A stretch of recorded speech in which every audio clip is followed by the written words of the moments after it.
Seguimos en Conceptualizando. El camino malo era otro. Nuevo Camino era la expresión que se planteaba luego de que el Partido Reformista, en manos de su líder Joaquín Balaguer, alzara sus manos junto a la del profesor Juan Bosch, hecho que permitió el ascenso al poder del Partido de la Liberación Dominicana y el bloqueo definitivo al Partido Revolucionario Dominicano y a José Francisco Peña Gómez. Los principios se fueron abajo. Ese fue el ejemplo de ese acto denominado tristemente patriótico. Es como ha dicho el presidente Medina, pero ¿cuál corrupción? Asimismo se podría decir, retrotrayendo este fatídico momento, ¿cuáles principios? El profesor Bosch en ese momento se olvidó de cada uno de los valores y principios que profesó por años y dio paso al orgullo y a la ambición de poder para llegar al poder y llegar a gobernar el país. Esto primó y fue más fuerte que la coherencia de sus discursos y su discurrir político de toda una vida, contraria al balaguerato y al trujillato. Fuimos ciegos, no vimos esto. ¿Y qué podía venir luego con este primer triste ejemplo? Y eso ha hecho el Partido de la Liberación Dominicana, hacer lo que sea, con o sin principio, para llegar y mantenerse en el poder. Pero lo peor de todo ha sido el craso error de inyectar en la población dominicana la falsa creencia de que el camino malo se cerraba y de que en cambio se abría un nuevo camino, un camino bueno. Cerrar el paso a José Francisco Peña Gómez en aquel momento era cerrar el paso a la supuesta invasión haitiana que se suponía en sus manos reposaría al señalársele como descendiente directo del pueblo haitiano.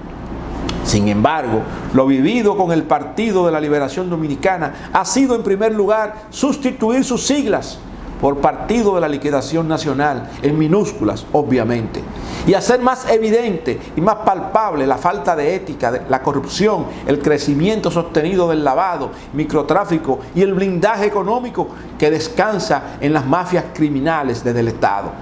El Partido de la Liberación Dominicana ha sido realmente una vergüenza nacional, un fraude. Cuando escuché por primera vez al presidente Fernández en un discurso de campaña me emocioné. Había escuchado al líder que necesitaba la nación, el que con seguridad impulsaría el avión que ya estaba volando, según el propio Joaquín Balaguer, al doble o al triple de las alturas. Pero los resultados están ahí.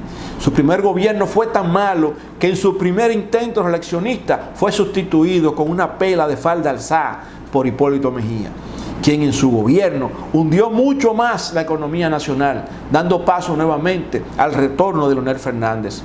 Dicen que cuando se tiene una herida, al profundizarla duele menos y no se siente tanto el primer mal. Y esto fue quizás lo que pasó con el retorno tan rápido de Leonel Fernández a su segundo mandato. Fue tan desastroso el manejo de la economía en el gobierno de Mejía que se veía como positivo lo malo que había gobernado Leonel Fernández en su primer mandato. Y esto le permitió retornar a la silla de alfileres por segunda ocasión. Recuerdo que cuando ya se veía que Leonel Fernández y Jaime David Fernández Mirabal iban a ser los próximos presidentes y vicepresidentes, recuerdo como ahora les escribí una carta que les entregué de alguna manera y espero la tengan en algún lugar y no la hayan roto. En esa carta le decía lo que ocurriría si traicionaban la nación como lo hicieron, y por eso Hipólito Mejía les sacó del palacio en su primer mandato. Todos, Leonel, Hipólito, Danilo, le han hecho un flaco servicio a la nación. Los tres no merecen la primera magistratura del Estado. Ninguno de los tres merece que nadie se quite el sombrero con respecto a sus ejecutorias como gobernantes. Es una lástima que el real camino malo haya sido el Partido de la Liberación Dominicana. Seguimos en Conceptualizando.